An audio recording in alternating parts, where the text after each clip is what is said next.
Now that you're ready to start in Illustrator, the first thing you're going to do is go into Canvas, check your emails, and you're going to download the file that I have sent you that has the picture of your sketch. Then you're going to want to go into Illustrator and create a new file.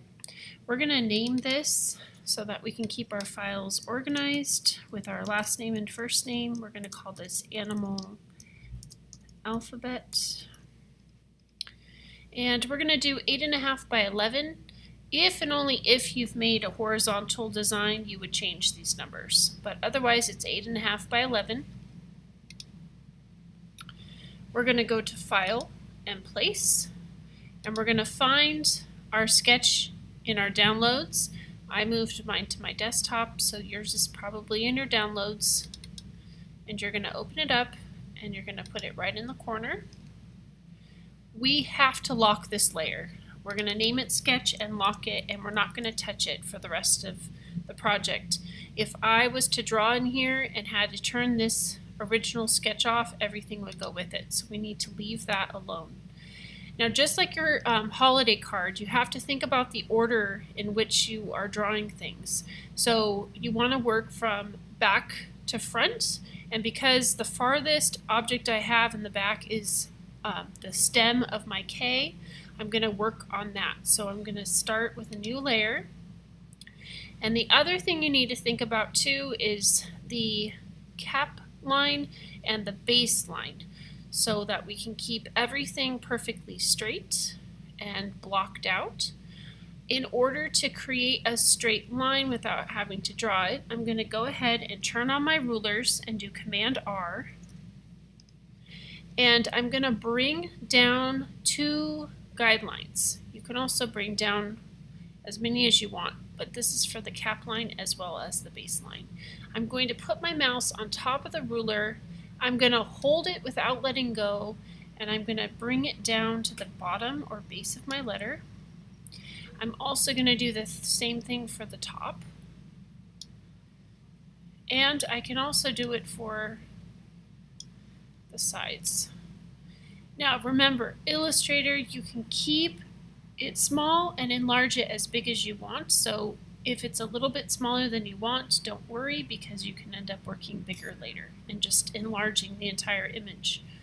I do want to zoom in just slightly so I can see a little bit better what I'm working with. And I'm going to start with that layer 2. So I'm actually going to call this stem because I know that this is the stem of my K. And I'm just going to start with a rectangle, but I don't want it colored yet. I'm not really sure which colors I'm going to use. And from my other part of my letter,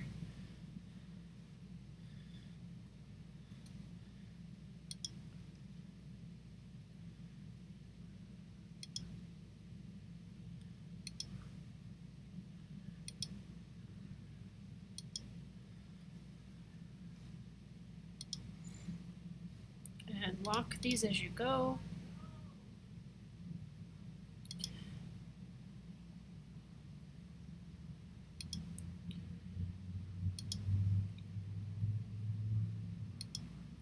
And I don't care if these are overlapping because my koala bear's arm is actually going to cover up these lines at some point.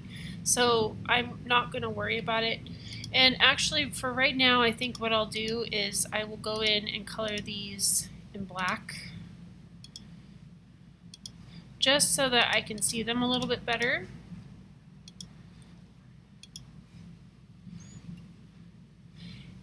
And I can go ahead and turn these off as I work so that I can work on my koala bear.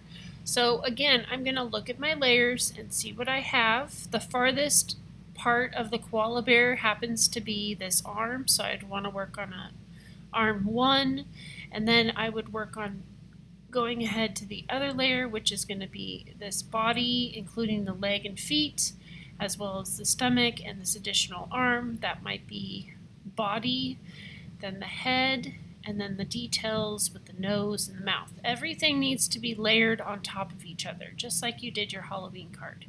Once you finish, you're going to go ahead and File, Save As, and you're going to save to the cloud So we can try to prevent things from being on the desktop.